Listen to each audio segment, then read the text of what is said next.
ഈ CBI അന്വേഷണം ആവശ്യപ്പെട്ട് ആരാ ഹർജി കൊടുത്തിരിക്കുന്നത്? അതാണ് ഏറ്റവും പ്രധാനപ്പെട്ട കാര്യം. തന്ത്രി സമാജം, വിശ്വ ഹിന്ദു പരിഷത്ത്, BJP സംസ്ഥാന പ്രസിഡന്റ്, അതാണ് പ്രതിപക്ഷം ആയുധമാക്കുന്നത്. പ്രതിപക്ഷം സഭയിൽ BJPയുടെ അസാന്നിധ്യത്തിൽ BJPക്ക് വേണ്ടി വാദിക്കുകയാണോ എന്ന് സംശയിച്ചാൽ തെറ്റു പറയാൻ പറ്റുമോ? ഹൈക്കോടതിയുടെ മേൽനോട്ടത്തിൽ CBI അന്വേഷണം വേണം എന്ന് പ്രതിപക്ഷവും കൂടി ആവശ്യപ്പെട്ടിരുന്നു എന്നത് ഓർമ്മിക്കണം. ആ ആവശ്യം കൂടിയാണ് ഇന്ന് ഹൈക്കോടതിയുടെ ദേവസ്വം ബെഞ്ച് തള്ളിക്കളഞ്ഞത്. മൂന്നാമത്തത്, കുറ്റപത്രം സമർപ്പിക്കാഞ്ഞതുകൊണ്ട് ഈ അന്വേഷണമാകെ താളം തെറ്റിയിരിക്കുന്നു എന്നാണ് പ്രതിപക്ഷം പറഞ്ഞത്. കുറ്റപത്രം സമർപ്പിക്കാഞ്ഞതുകൊണ്ട് സ്റ്റാറ്റ്യൂട്ടറി ജാമ്യം, സ്വാഭാവിക ജാമ്യം കിട്ടി. പ്രതികൾ ഓരോന്നോരോന്നരായി പുറത്തു വരുന്നു. അത് SITയുടെ വീഴ്ചയാണെന്ന് പറഞ്ഞു. അക്കാര്യത്തിലും വളരെ വളരെ കൃത്യമായ മറുപടി നൽകിയിട്ടുണ്ട് ഹൈക്കോടതി. എന്താ പറഞ്ഞത്?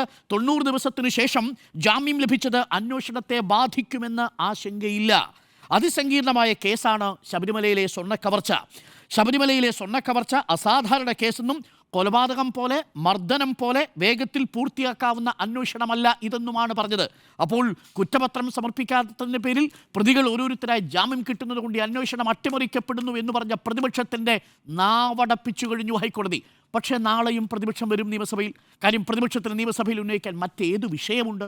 ഈ സർക്കാരിനെതിരെ ഉന്നയിക്കാൻ മറ്റൊരു വിഷയവുമില്ലാത്ത സാഹചര്യത്തിൽ നാളെയും ഹൈക്കോടതി പൂർണ്ണ തൃപ്തി പ്രകടിപ്പിച്ചിരിക്കുന്ന ഈ SITക്കെതിരെ നാളെയും അന്വേഷണത്തിൽ വരും, നാളെയും സഭയിൽ വരും ഇതേ പ്രതിപക്ഷം എന്നുള്ളതാണ് ഞാൻ മനസ്സിലാക്കുന്നത്.